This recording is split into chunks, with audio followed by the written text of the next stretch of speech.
Hi guys, welcome to new video. This video is very important for you. In this video, you can learn how to defend yourself if someone puts a knife to your back. Then what should you do here? Here, remember one thing. You have to defend yourself in such a way that you don't even get a cut by the knife and you can even stab him. If you take step forward, he can attack you. So don't do this. And if I step back, then also can knife injure me.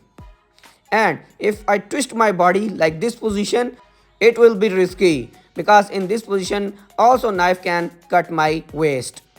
So don't do these steps. Now I will teach you the best defense.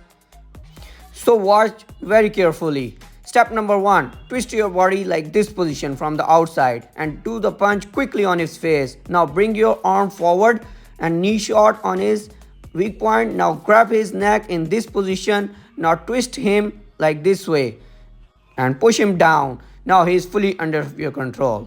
Now here you can snatch knife from him. Guys, now I will show you this technique from the side angle. So let's start.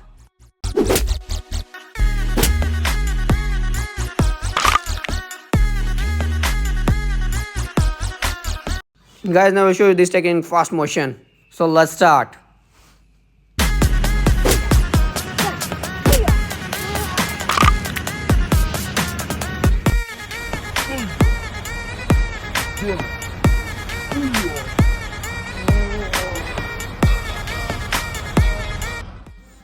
Guys, hope you like this video. Guys, if you want to learn this technique, then you have to practice a lot of this step like this. You will twist your body in this position a lot of time and also with the punch. If you do practice of this movement, stances and steps, then you can do perfectly this technique. Otherwise you can't do this technique. So guys, if you want to learn more interesting videos, then press the bell icon, subscribe the channel. Thank you.